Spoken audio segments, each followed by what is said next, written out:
Hello friends, आप सभी का स्वागत है हमारे इस नए वीडियो में। वीडियो को शुरू करने से पहले मैं आप सभी से एक रिक्वेस्ट करना चाहूँगा। जैसा कि आप जानते हैं, कोविड-19 या कोरोना वायरस आज हमारे देश में ही नहीं बल्कि पूरे दुनिया में ही फैल चुका है और पूरी दुनिया इससे परेशान है।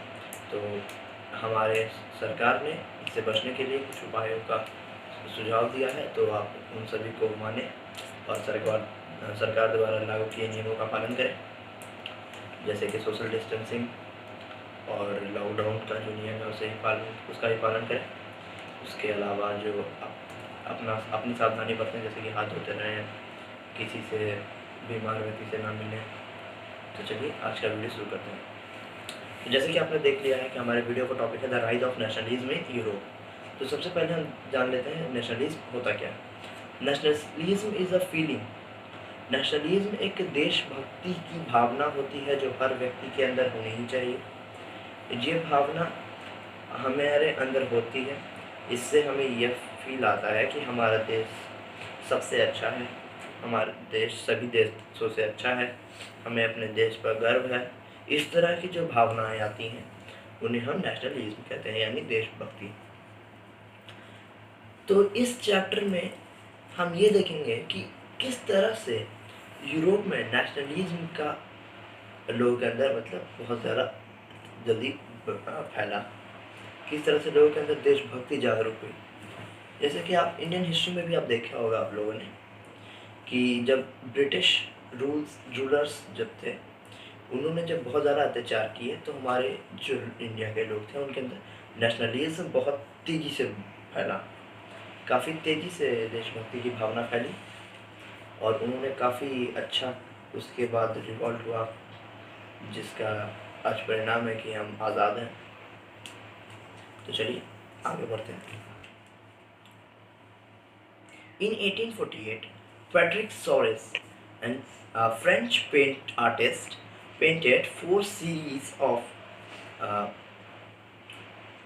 democratic and social republics, जिसमें उन्होंने कई तरह की चीज़ें बताई थी। तो चलिए उसमें से एक प्रिंट को हम देखते हैं के साथ, जो पिक्चर के साथ हम अभी देखेंगे। तो चलिए देखते हैं। जैसा कि आप देख सकते हैं कि इसमें स्टैचू ऑफ लिबर्टी है, कई लोग हैं। ये जो स्टैचू ऑफ लिबर्टी है, इसने एक हाथ में कैंडल ऑफ इलाइटमेंट और एक हाथ में character of rights of man की किताब को लिया हुआ है। ये जर्मनी के लोग हैं, फ्रांस के लोग हैं, यूरोप के लोग हैं, अमेरिका के लोग हैं, स्विट्ज़रलैंड के लोग हैं और भी बाकी कई देशों के लोग हैं, जो कि एक रैली में जा रहे हैं, एक क्यू में जा रहे हैं। और जब वो स्टैचू ऑफ लिबर्टी को पास कर रहे हैं तो उन्हें उसे सैल्यूट कर रहे हैं। एक तरह से कि ये एक ऐसी एक ऐसा विज़न है सोसाइटी का जो कि आइडियल तो है लेकिन एक्चुअली में एग्जिस्टिंग नहीं है। ये उनकी एक आइडिया थी, लेकिन ये बहुत ही अच्छी आइडिया है, लेकिन ये एग्जिस्टिंग नहीं है, ये रियल वर्ल्ड में एग्जिस्ट नहीं कर सकती है। यहाँ पर आप देख रहे होंगे कि ये लायन है। लायन जो था उस टाइम रॉयल साइन था और ये स्टैचू ऑफ लिबर्टी लायन के ऊपर बनाया हुआ था, यानी कि रॉयल्टीज़ के सिंबल से भी ऊंचा है स्टैचू ऑफ लिबर्टी, यानी हमारी लिबर्टी जो है वो रॉयल्टी से भी ऊपर है। तो अब आगे चलते हैं, नेक्स्ट आगे बढ़ते हैं। जो पिक्चर आपने अभी देखी उसमें आप एक बात गौर करिए, उसमें जर्मनी का भी फ्लैग था, लेकिन उस टाइम पे जर्मनी एक नेशन स्टेट नहीं था, ना ही एक रिपब्लिक कंट्री था। ये एक इमेजिनेशन थी जिसमें दिखाया गया है कि जर्मनी यूनाइटेड है, उसके लोग यूनाइटेड हैं, वो भले ही अलग अलग राज्यों में बटा हो लेकिन वो यूनाइटेड है। उस मार्च में एक दो नेशन स्टेट्स है।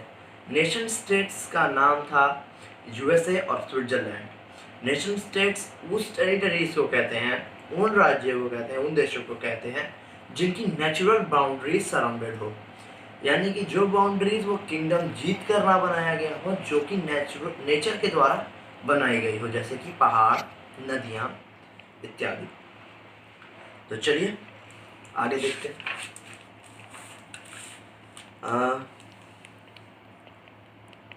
तो अब सबसे पहले बात आती है कि ये नेशनलिज्म का आइडिया आया कहाँ से, रिपब्लिकिज्म का आइडिया आया कहाँ से, लिबर्टी की आइडिया आई कहाँ से। इस सभी का आइडियाज फ्रेंच रिवॉल्यूशन से आया।